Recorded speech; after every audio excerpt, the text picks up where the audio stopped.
Muy buenas noches a todos, bienvenidos a nuestro curso de Mariología. Estamos súper contentos y súper felices de poder estar poco a poco conociendo un poquito más de la Virgen María. Y recuerden que esto está dentro de un curso de teología. La teología es el conocimiento de nuestra fe y la comprensión de nuestra fe. Nuestra fe la profesamos cada domingo en la misa, en el credo, pero nuestra fe, esa fe que aprendimos de pequeñitos, la queremos conocer más profundamente y sobre todo la queremos comprender. Y esto es lo que hace la teología. La teología busca la inteligencia de la fe, la comprensión de la fe. Como decía San Anselmo, la teología es la fides querens intellectum. Es la fe que busca comprender. Y esto es lo que estamos haciendo nosotros aquí. Estamos buscando comprender nuestra fe. Y muy concretamente estamos buscando comprender nuestra fe, la fe revelada por Dios, la fe de la Iglesia sobre la Virgen María. Este es el objetivo de nuestro curso de Mariología. Lo estamos haciendo porque estamos en el mes de mayo y porque, amamos a la Virgen María. Vamos a comenzar nuestra clase invocando al Espíritu Santo y pidiéndole luz. En el nombre del Padre, y del Hijo, y del Espíritu Santo. Amén. Ven, Espíritu Santo, llena los corazones de tus fieles y enciende en ellos el fuego de tu amor. Envía tu Espíritu Creador y renueva la faz de la tierra. Oremos, oh Dios, que has iluminado los corazones de tus hijos con la luz del Espíritu Santo. Haznos dóciles a sus inspiraciones, para gustar siempre el bien y gozar de su consuelo. Por Jesucristo nuestro Señor. Amén. En el nombre del Padre, y del Hijo, y del Espíritu Santo. Amén. Pues que el Espíritu Santo nos ilumine para comprender, que el Espíritu Santo nos inflame para amar nuestra fe y que el Espíritu Santo nos llene nuestras vidas, como llenó el corazón, el alma y la vida de la Santísima Virgen María. Bien, en nuestro primer tema hicimos una revisión por el Antiguo Testamento. Nos dimos cuenta que en el Antiguo Testamento tenemos datos muy escasos sobre la Santísima Virgen, que tenemos algunos textos que llamábamos por acomodación, que acomodando se aplicaban muy bien a la Virgen Santísima, que aunque no hablaban directamente de ella, sí se podían aplicar. Recuerden que para comprender bien toda la Sagrada Escritura, para comprender bien el mensaje que nos da Dios nuestro Señor en las Sagradas Escrituras, lo debemos ver hacia el prisma que nos desvela la Escritura, que es Jesús. Tenemos que leer la Escritura con una lectura cristológica. Viendo a Jesús comprendemos y la vida y el anuncio de Jesús ilumina el resto de la Escritura. Así es que, encontramos en el Antiguo Testamento algunos pasajes que son iluminados por la novedad de Cristo con su madre, y encontramos dos pasajes que son muy ciertamente marianos. El primer pasaje es el de Génesis 3:15, el protoevangelio, la promesa de salvación, la promesa y el anuncio de salvación que nos da Dios justamente inmediatamente después del pecado.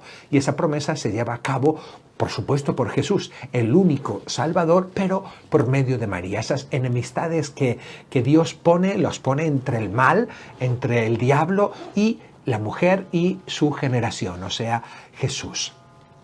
Vimos también brevemente el otro texto de Isaías con esa profecía que le dice al profeta Ahaz y que luego el Nuevo Testamento recogerá. He aquí que una virgen va a concebir y va a dar a luz, va a parir un hijo y le pondrá por nombre Emmanuel, porque él será Dios con nosotros.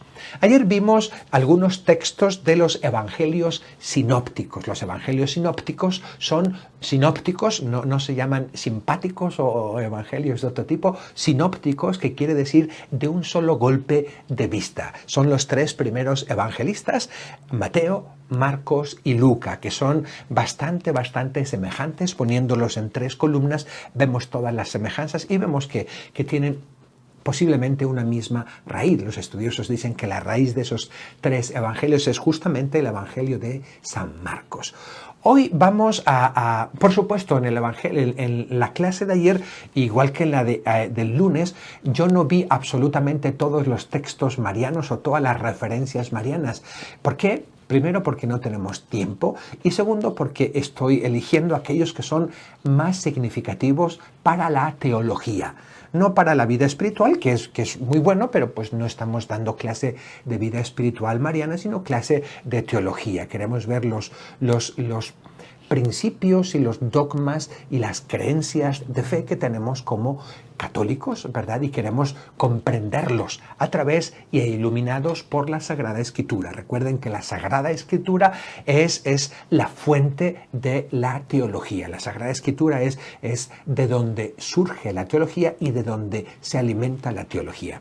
Hoy vamos a dedicarnos al Evangelio de San Juan, al cuarto Evangelio, que es un poquito diferente a los otros tres Evangelios. No sigue el mismo esquema, no presenta ni los mismos milagros ni los mismos discursos de Jesús, pero también es Evangelio, es buena noticia, noticia de salvación que nos trae. Recuerden, el Evangelio, la buena noticia es Jesús. Es Jesús. Y Jesús, esa buena noticia, nos la han pasado, nos la han transmitido, nos la han entregado. Recuerden, entregado en latín se dice traditio, la entrega es traditio, pues esa buena noticia nos la han entregado en tres evangelios, ¿ok? En tres escritos. El único evangelio que es Jesús, la única buena nueva de salvación que es Jesús, nosotros la recibimos de cuatro formas, en esos cuatro evangelios.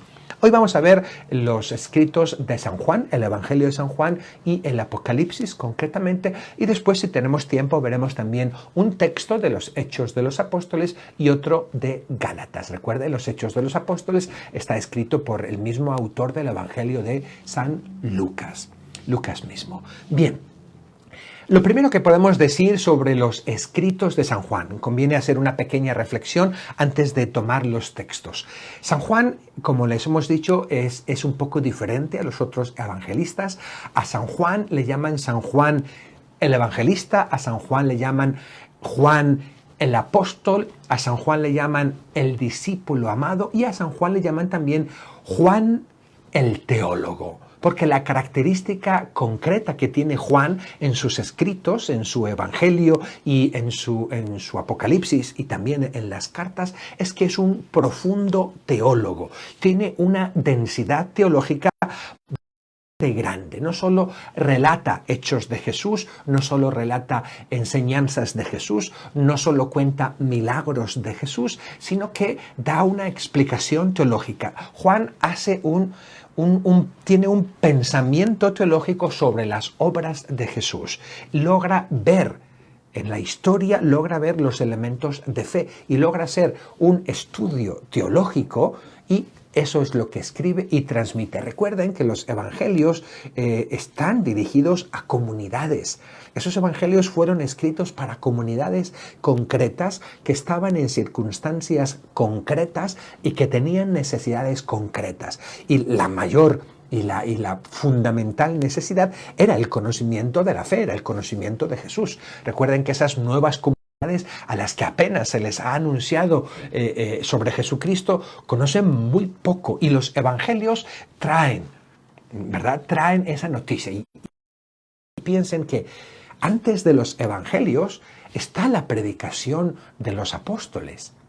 ¿Okay? Los apóstoles no comienzan a predicar el Evangelio de Lucas o el Evangelio de Marcos o el Evangelio de Juan o el Evangelio de Mateo. Los apóstoles empiezan a predicar lo que Jesús les dijo, lo que Jesús les transmitió, lo que Jesús les entregó, la traditio, lo que recibieron de Jesús. Antes de escribirse los evangelios, ya estaban ellos predicando. Ellos no se esperaron a que saliera el libro de los evangelios. Ellos no se esperaron a que se editaran y se aprobaran cuáles eran los evangelios reales y canónicos y cuáles eran apócrifos. No, los apóstoles comenzaron a enseñar a Jesús, a enseñar el núcleo de la enseñanza de Jesús, que lo llamamos el querigma, el núcleo de la enseñanza de Jesús y de la vida de Jesús, del acontecimiento y buena noticia de Jesús, que es que Jesús murió por nuestros pecados y resucitó.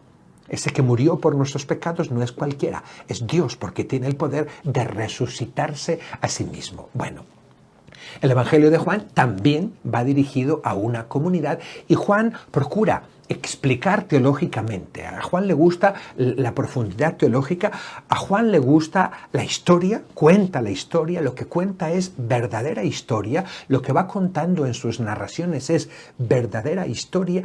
Pero, y esto es importante que lo tengamos en cuenta, el estilo de San Juan es un estilo muy simbólico. Pone en boca de Jesús y pone en sus reflexiones muchísimos símbolos sobre el agua viva, sobre el pan bajado del cielo, sobre el maná y un montón de símbolos. La resurrección, la verdad, la vida, el camino, un montón de símbolos sobre Jesús.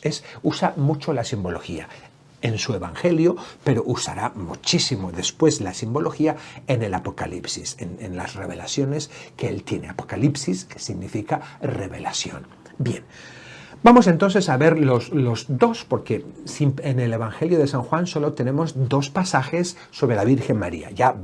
Nos centramos ya en el tema mariano, en este curso de Mariología que estamos teniendo. El primer pasaje es las bodas de Caná. El pasaje de las bodas de Caná lo encontramos en el Evangelio de San Juan, en el capítulo 2, de los versículos 1 al 12. Bien. Recuerden ustedes el pasaje, hubo una boda en Caná de Galilea y fueron invitados Jesús y sus discípulos y también la madre de Jesús. Estando en la boda, resulta que la madre la madre de Jesús se da cuenta de que se les ha acabado el vino y se lo dice a Jesús. Estamos al inicio del Evangelio, es el capítulo 2. En el texto anterior, Jesús ha llamado a los primeros discípulos. En Juan 1, 35 al 51, él ha llamado a los primeros discípulos, ¿verdad? Y después, en el capítulo 2, versículo 1 al 12, comienzan las bodas de Caná. Jesús ya ha llamado a los discípulos, los tiene ya elegidos y va a un banquete, le invitan a un banquete y ahí está. Falta vino. Jesús le dice, mira, ¿les falta vino? Jesús le dice, mujer, ¿y a ti y a mí qué nos importa esto? ¿Qué centramos nosotros aquí? Y la madre de Jesús dice a los encargados, mire, hagan lo que él les dice. Jesús le había dicho, esto no es cuestión nuestra, no es asunto nuestra y además no ha llegado mi hora. La madre de Jesús entiende muy bien a Jesús y sin embargo insiste a los encargados, hagan lo que él les dice. Bueno, le llevan Jesús dice que llenen unas vasijas que había ahí para las purificaciones, las llenan hasta los topes y Jesús hace un milagro maravilloso, convierte ese agua en vino, ¿verdad? Se lo dan al maestresala y dice, este vino es el mejor, le dice al novio, ¿cómo se te ocurre dar el vino mejor al final? Al final, cuando ya están medio borrachitos todos o medios tomados todos o no aprecian ya tanto el buen vino. Y termina el pasaje diciendo, este es el primer signo que hizo Jesús, ¿verdad? Y sus discípulos dieron gloria a Dios y creyeron en él. Bien, ¿qué reflexiones podemos sacar de este evangelio? Bien, la primera reflexión, y son reflexiones teológicas, no intento hacerles una meditación ni una reflexión que es muy bonita, podemos hacer una meditación, una prédica, una plática, un tema, una catequesis fantástica sobre esto, pero vamos a procurar hacer teología, o sea, qué enseñanzas de la fe podemos sacar de este pasaje y cómo podemos comprobar y cómo podemos comprender esas enseñanzas y cómo podemos escarbar un poquito en el texto para para descubrir esos tesoros que están un poco más escondidos y que tenemos necesidad de hacer una reflexión con nuestra mente. Hay dos maneras de descubrir tesoros. Podemos, me refiero a textos evangélicos, hay muchísimas maneras, ¿no? Pero hay dos maneras generales de descubrir los tesoros del Evangelio. La primera manera es la manera del corazón. Yo descubro los tesoros en el silencio de mi corazón, en la meditación de mi corazón. Es la vía espiritual. Y es una vía preciosa y maravillosa que nos santifica. Y la otra manera es la que estamos haciendo nosotros. Yo descubro esos tesoros a través ya no de un esfuerzo de mi corazón, un esfuerzo de mis afectos, sino a través de un esfuerzo de mi inteligencia iluminada por mi fe. Y escarbo para descubrir un poquito más de lo que dice el texto. Escarbo para lograr comprender y meterme un poquito más y sacarle más jugo de conocimiento y de comprensión a ese texto. Bien.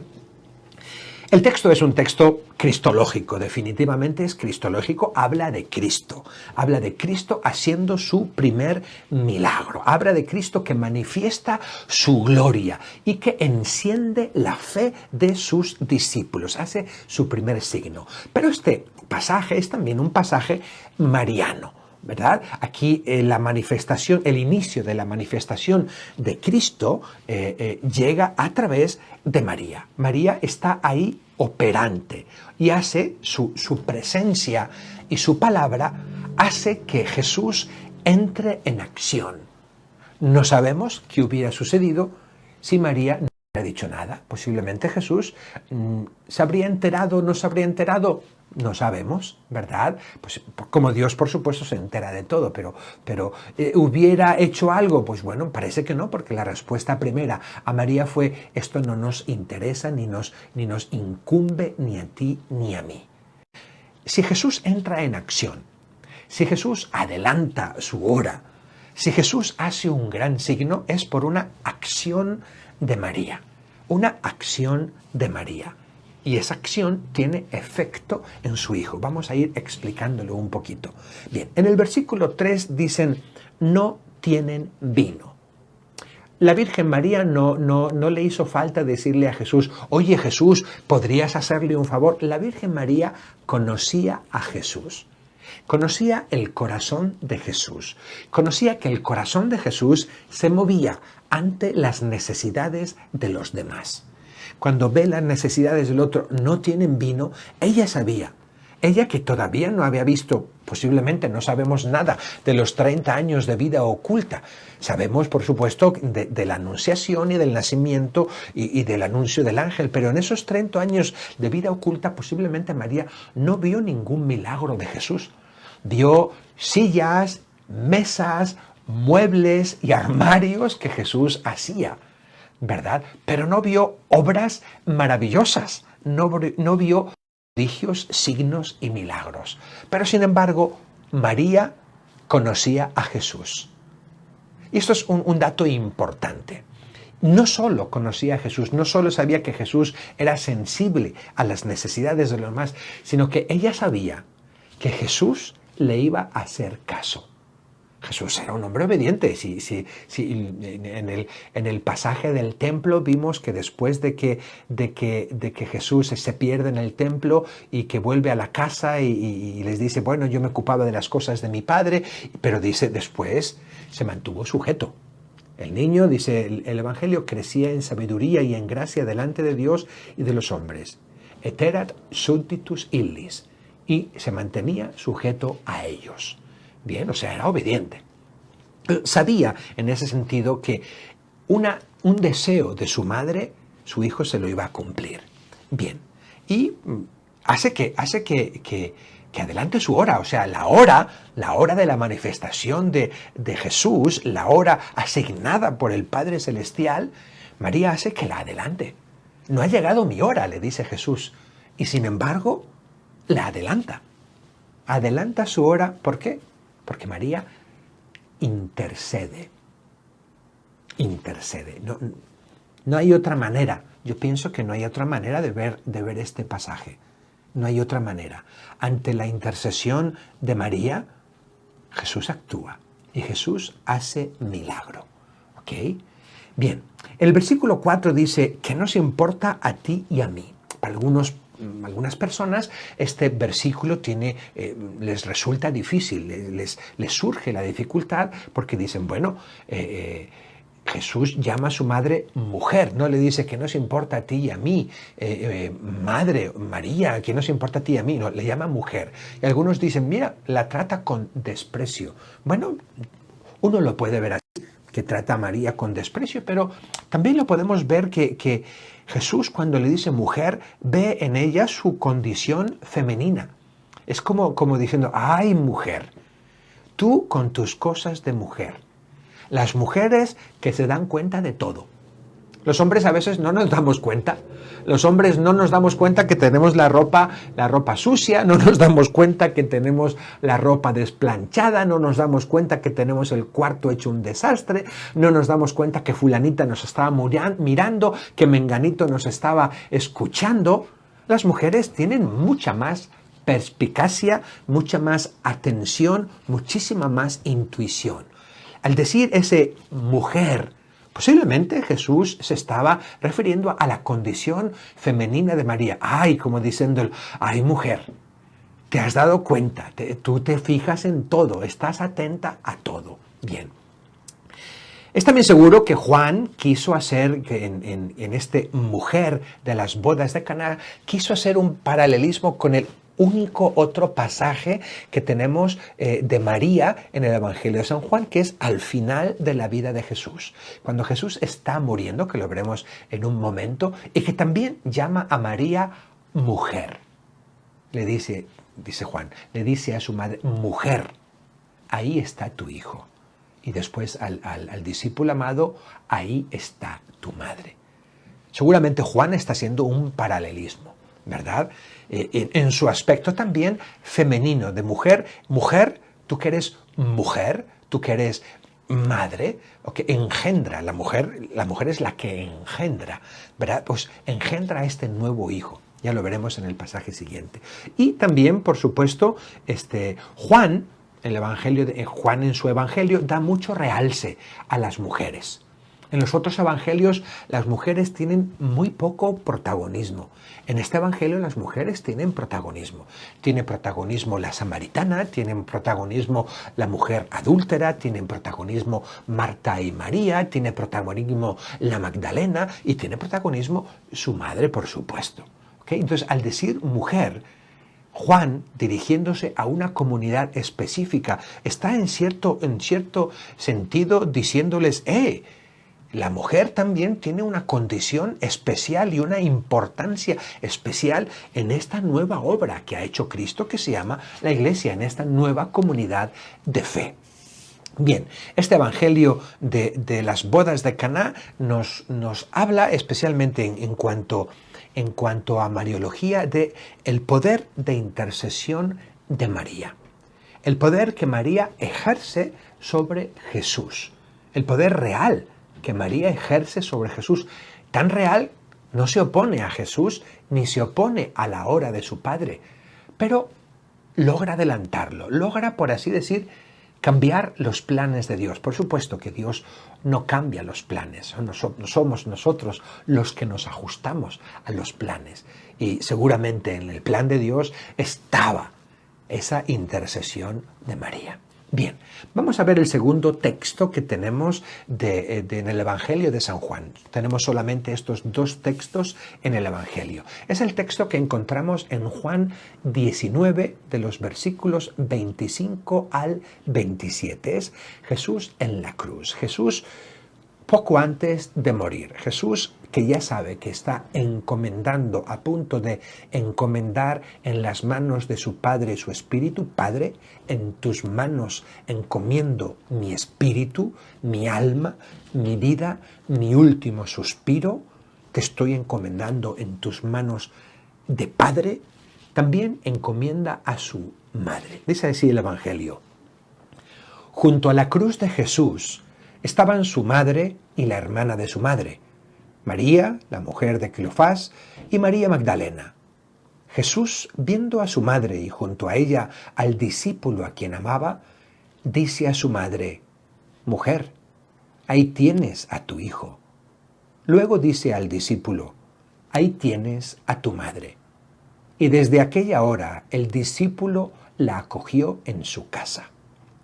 Este es el Evangelio de Juan 19, 25, 27. ¿Qué podemos ver de este pasaje? Bueno, lo primero que salta a la vista es que María está al inicio de la vida pública de Jesús, en el primer milagro que hace en Caná de Galilea, y María está al final de la vida de Jesús.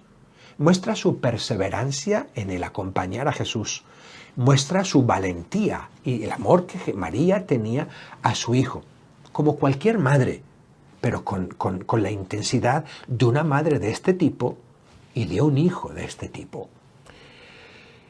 Teológicamente hablando, ¿qué podemos decir? Bueno, el hecho de que Jesús coloca en las manos del discípulo amado a su madre y también coloca al discípulo en las manos de su madre, nos dice que esta conversación que Jesús tiene desde la cruz, o esta última encomienda que Jesús tiene de la cruz, trasciende los lazos familiares y llega a los lazos del creyente. ¿Ok? Recuerden, ¿qué es lo que quería escribir Juan? No solo la materialidad del texto, que el texto en sí mismo es bastante claro. El texto en sí mismo dice, Jesús pone en las manos de Juan una de las más cosas preciosas que tendría, que es su madre.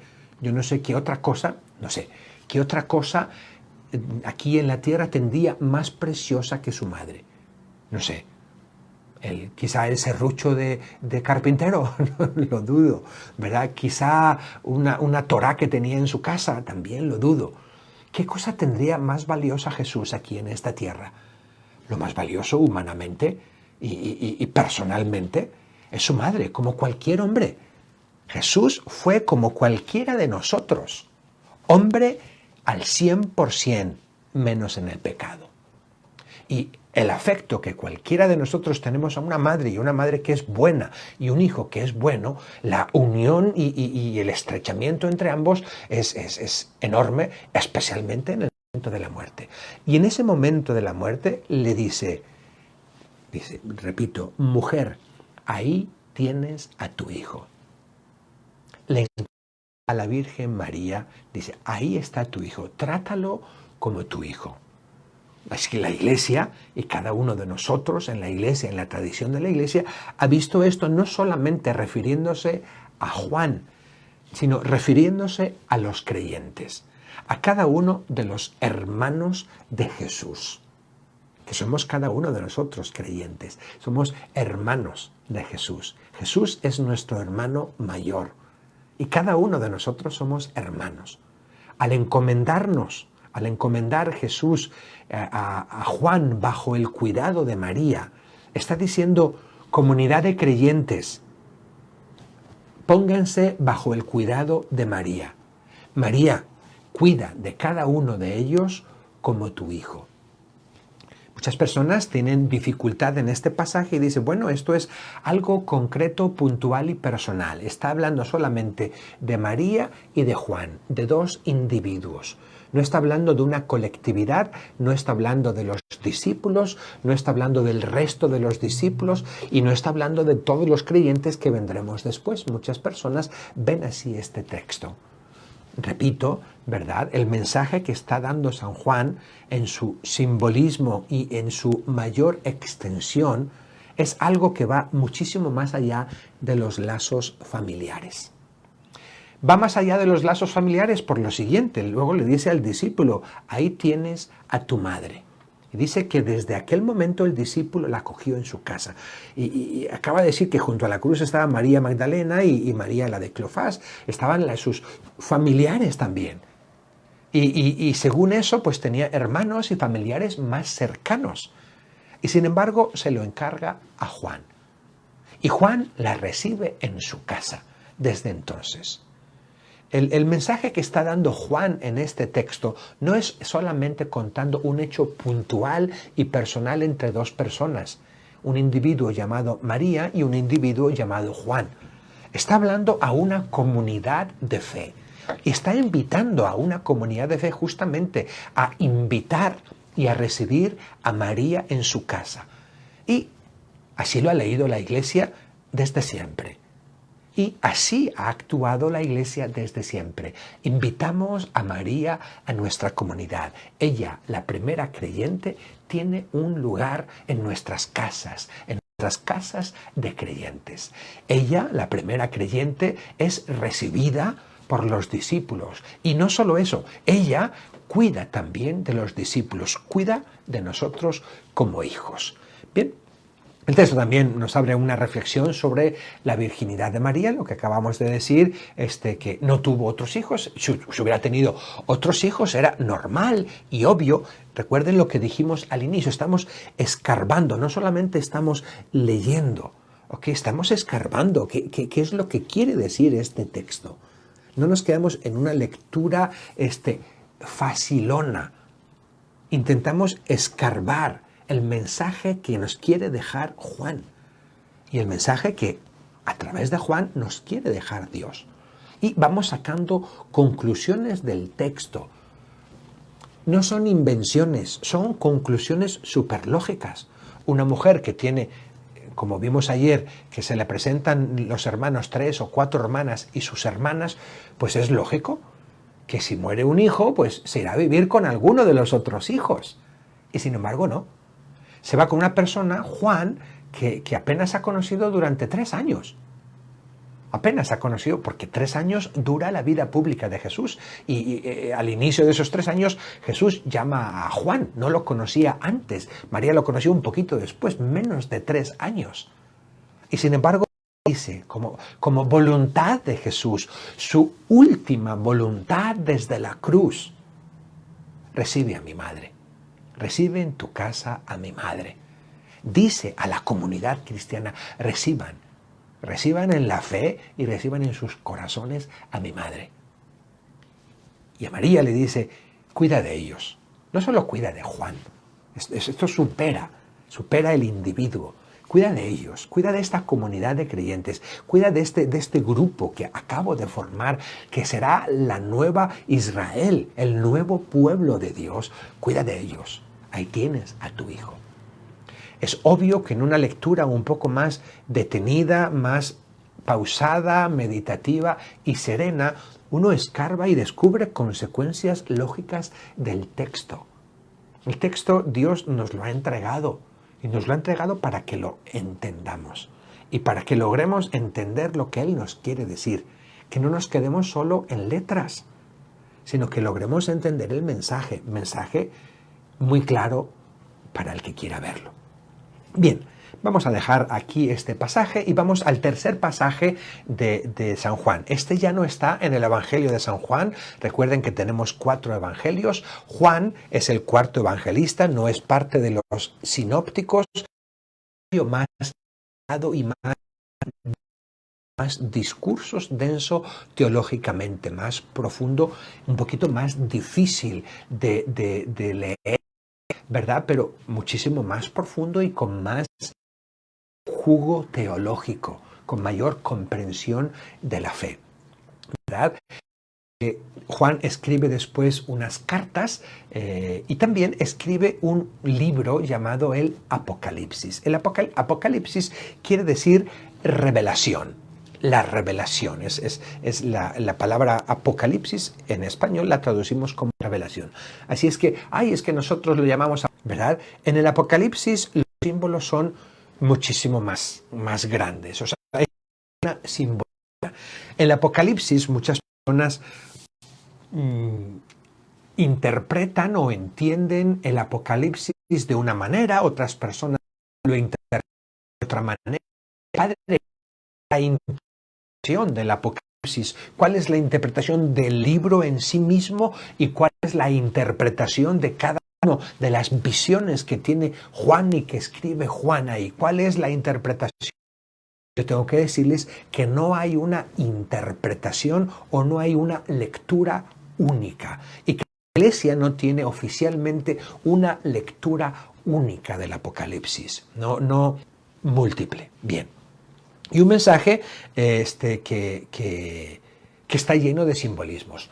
Y de nuevo, yo les invito a que ustedes recuerden, estos libros no cayeron un día de repente del cielo, como vinieron, no nacieron debajo de la tierra, salió un árbol y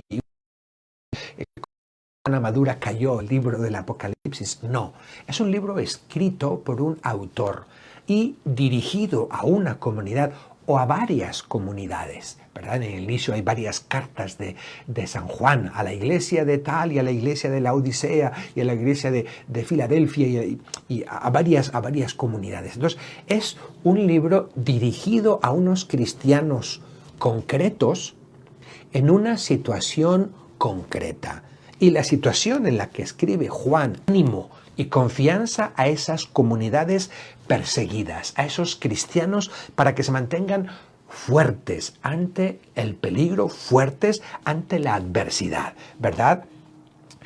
Y la lectura general de todo el Apocalipsis es una lectura de esperanza en un futuro mejor, que es como termina el Apocalipsis con la Nueva Jerusalén, la Jerusalén celestial. Un poco como diciéndoles, miren, tengan esperanza, tengan confianza, tengan ánimo, vamos a estar bien. Pero Juan como que dice también, no lo dice así, pero lo dice en sus revelaciones, y aunque no estemos bien, aunque nos vaya mal, aunque nos persigan, aunque nos calumnien, aunque nos encarcelen y aunque nos maten, hay una Jerusalén celestial por la cual vale la pena mantenerse en la fe. Entonces, está llamando a esas comunidades cristianas a tener esperanza en esta vida y esperanza que les llena de fortaleza, pero también tener esperanza en la vida eterna, que les llena de paz y que les llena de confianza. Bien, y está intentando, la segunda cosa, por eso les decía que es un texto, el Apocalipsis, es un texto muy eclesiástico o eclesial. Habla mucho de la iglesia como comunidad aquí e iglesia como comunidad triunfante que después será en el cielo. La mayoría de las imágenes y por supuesto los discursos van dirigidos a la iglesia y nos hablan de la iglesia perseguida, una gran persecución, etcétera, etcétera, etcétera. Bien, diciendo eso, vamos a leer el texto, aunque sea rápidamente porque veo que el reloj corre.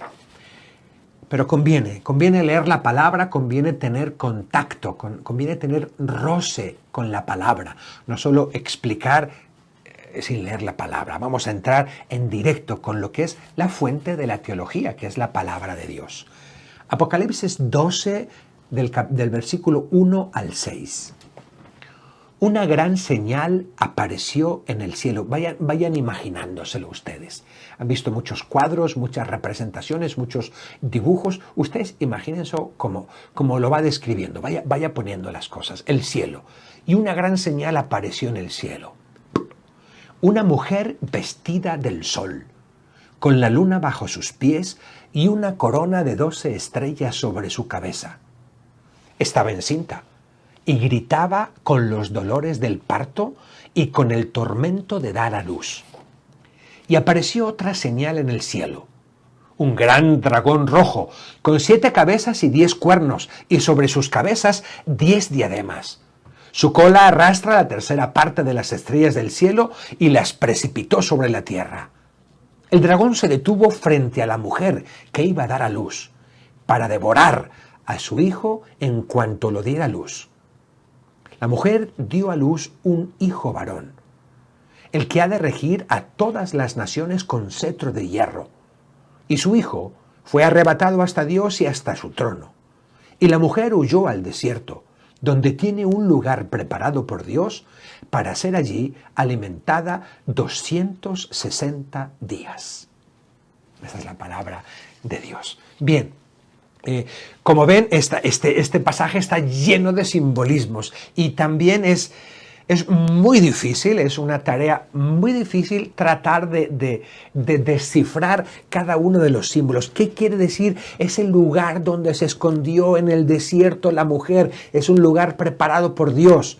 ¿Qué quiere decir esos 260 días? ¿Qué quiere decir aquello de las 7 cabezas y las 7 diademas y de los 10 cuernos? ¿Dónde estaban los cuernos si solo eran 7 cabezas? Y queriendo describir cada una de las cosas o interpretar cada una de las cosas o dar significado a cada una de las cosas, nos perdemos. Bien, voy a intentar hacer una lectura mariológica de este texto. Como les digo, es una lectura eminentemente eclesiológica. Juan escribe a la iglesia. ¿Ok? Una iglesia que, como esta mujer, ¿verdad? Es perseguida. Una iglesia que tiene un enemigo enfrente, un enorme dragón que lo quiere devorar y que hace todo lo posible para devorarlo. Y la mujer es salvada por Dios nuestro Señor. Escondida, pero salvada, ¿verdad? Un poco reflejando la situación en que estaban esos cristianos a los que se dirige Juan. ¿Ok? Somos una iglesia que está siendo perseguida, que hay un enorme dragón que la quiere comer completamente, con todo el poder, con todos los cuernos y todas las cabezas. Es la consumación del mal, es el mal más absoluto que puede haber y tenemos que huir y escondernos y vivir ahora escondidos. 260 años, o sea, por un tiempo desconocido. Bien. Varias cosas que podemos decir. El sol y la luna, en el versículo 1, son adornos que simbolizan la presencia de Dios. Ese sujeto, esa mujer que aparece como señal en el cielo, simbolizan la presencia de Dios. En toda la simbología de Juan y en toda la simbología bíblica, el sol y la luna no son adornos simplemente, sino que simbolizan la presencia de Dios nuestro Señor. Las dos estrellas, ¿a qué nos suena el número 12? Siempre a las 12 tribus de Israel. Como diciendo que esta mujer pertenece, es parte y está coronada de las 12 tribus de Israel. Es pueblo escogido. Pueblo escogido primero o pueblo escogido nuevo. Bien, en el versículo 2 dice que esa mujer grita ante los dolores del parto. Grita. Algunas personas tienen dificultad con este texto porque dicen, bueno, ven una alusión a que María pues no fue virgen, a que María perdió su virginidad, porque si da a luz con dolor, quiere decir que deja de ser virgen. Si da a luz con dolor, quiere decir, y algunas personas lo ven así, María posiblemente fue virgen, como lo dice el ángel, como lo profetiza Isaías, ¿verdad? La joven doncella va a dar a luz, pero en el momento de su parto, ya no. Bueno, hay personas que así lo ven y que personas creyentes, y estoy hablando a creyentes, ¿verdad? Y a mí me resulta un poco extraño. Un poco extraño. A ver, ¿tú logras creer que una virgen puede tener un hijo? ¿Lo logras creer? ¿Eso sí lo logras creer? ¿No se te hace extraño? ¿No se te hace mucho extraño? Pero bueno, tú aceptas eso porque es palabra de Dios. ¿Logras creer que una virgen va a dar a luz un hijo? Pero luego no logras creer que dándole permanece virgen. Aquí los parámetros de la fe son diferentes.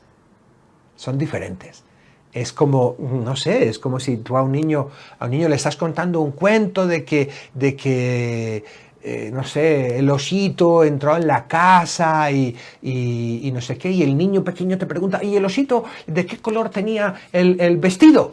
Y tú le dices, el osito tenía el vestido azul.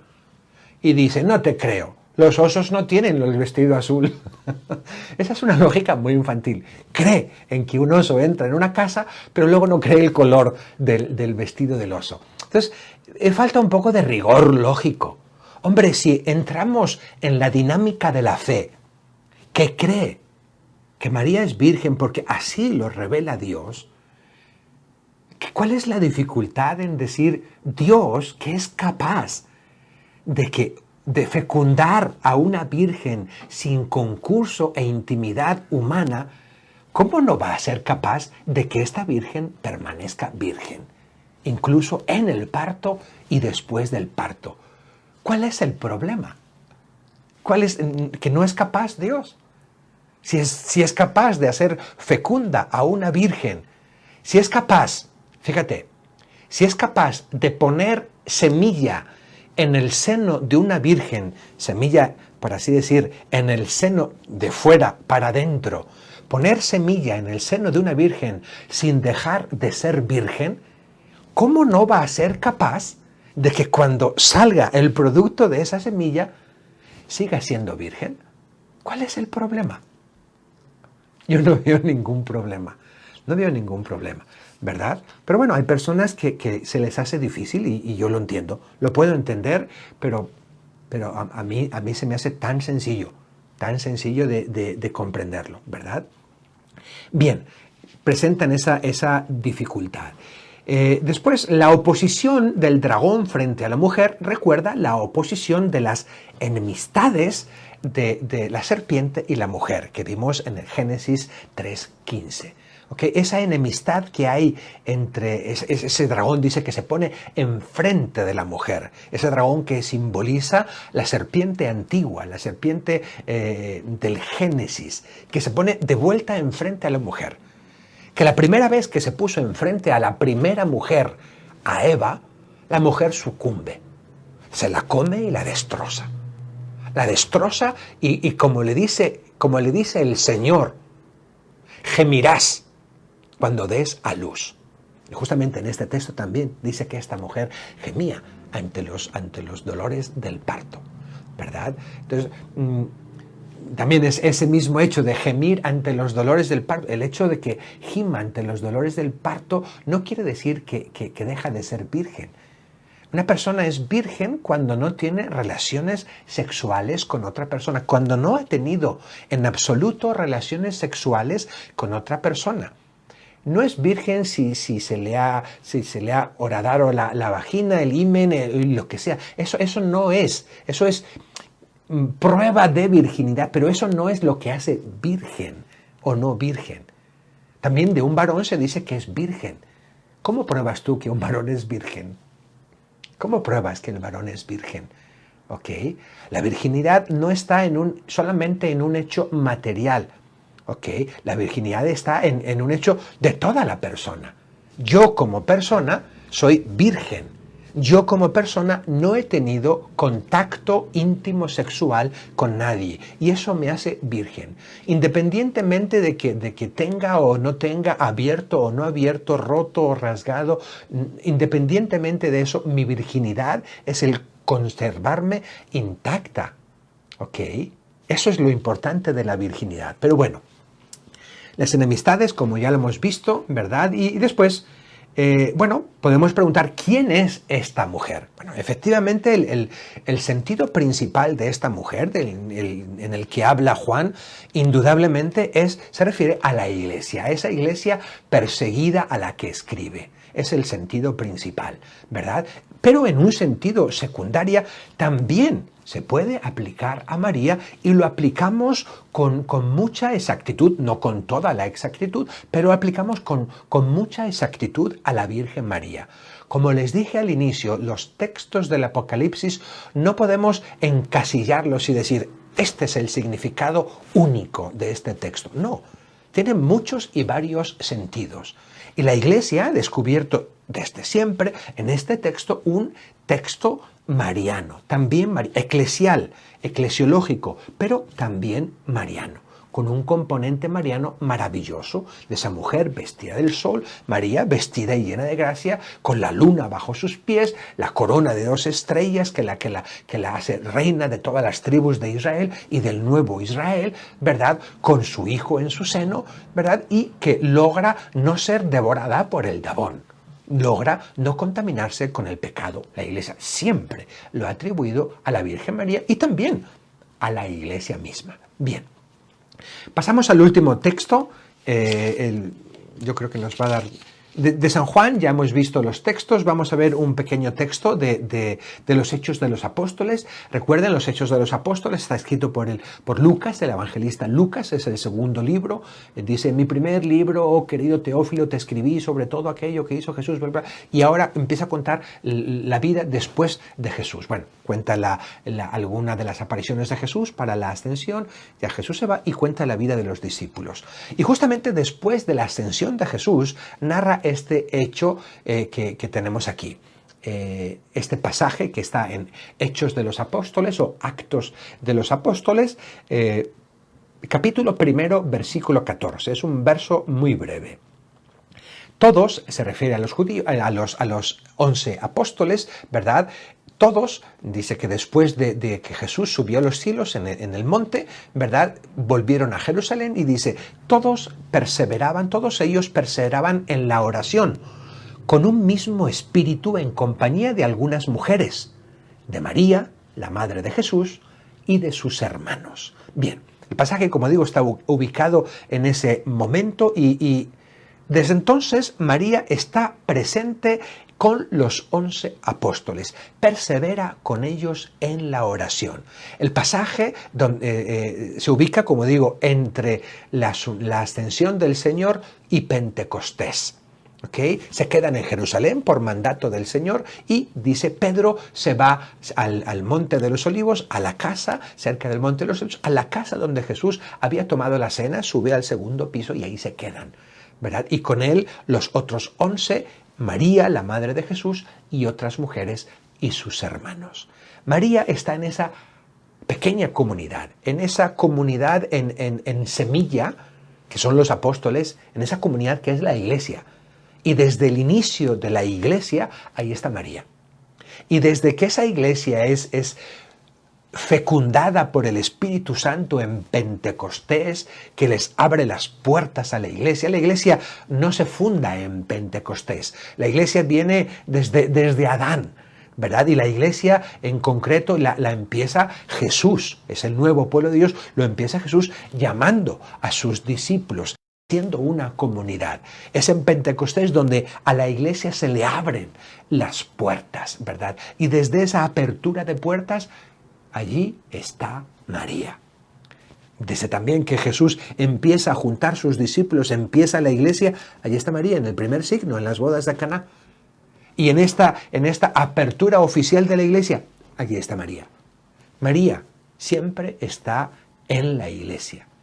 María, desde que también Juan la recibe en su casa, Juan simbolizando a los discípulos, a los creyentes, está en la iglesia, porque ella es la primera creyente, la primera mujer que cree y que recibe la palabra. Es la primera cristiana, es la cristiana más cristiana de todos. Ella es María. Tan cristiana que recibe a Cristo, tan cristiana que engendra a Cristo, tan cristiana que hace nacer a Cristo, tan cristiana que recibe la palabra, tan cristiana que medita la palabra, tan cristiana que está desde el primer momento, es la más cristiana de todas. Ella es la modelo de cristianos. Y todos los cristianos tenemos que tenerla como modelo. Dejo aquí este texto. El último texto es también hermoso, es de San Pablo, un único texto en que Pablo nos habla de María, también un poco de refilón, pero que escarbando tenemos y alcanzamos y encontramos riquezas grandísimas. El texto está en Gálatas, el capítulo 4, los versículos 4 y 5. Los leo. Pero al llegar la plenitud de los tiempos, Dios envió a su Hijo, nacido de mujer, nacido bajo la ley, para rescatar a los que se hallaban bajo la ley y para que recibiéramos la filiación adoptiva. Todo el capítulo 3 y 4 de Gálatas tiene un denso contenido teológico, tiene mucha teología y Pablo intenta explicar y fundamentar su tesis de la justificación por la fe.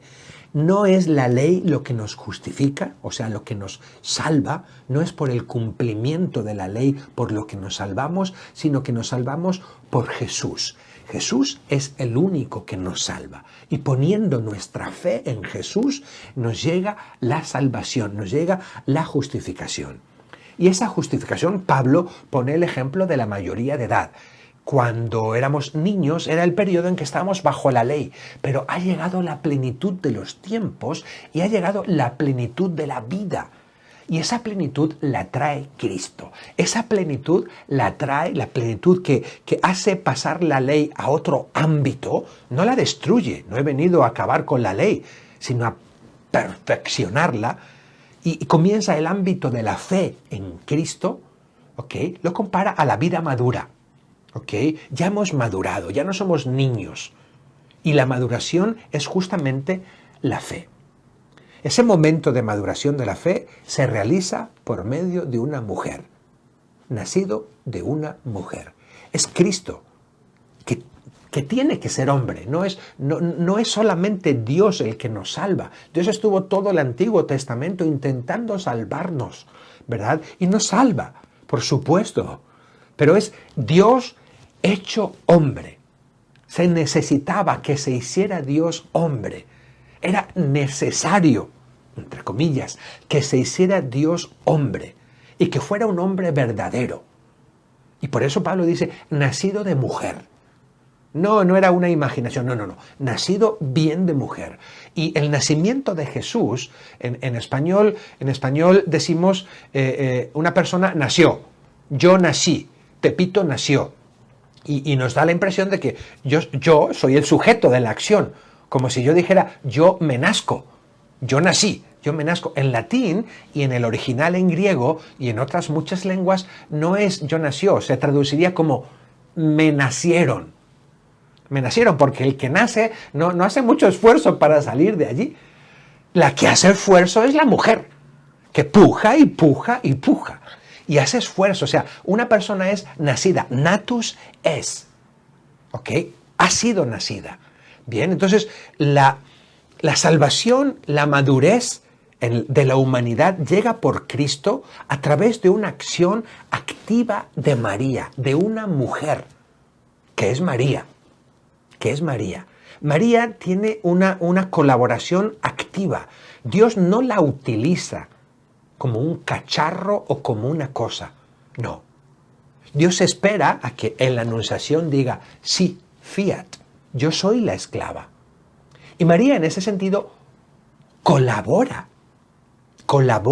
en la redención, en la salvación y en la justificación. Colabora libremente y voluntariamente, dice sí. Y en el nacimiento de una mujer, por una mujer, María colabora. María recibe a Jesús, lo hace crecer y lo hace nacer. María completamente está dentro del plan de salvación del Padre y está incorporada al misterio de Cristo por medio de la encarnación.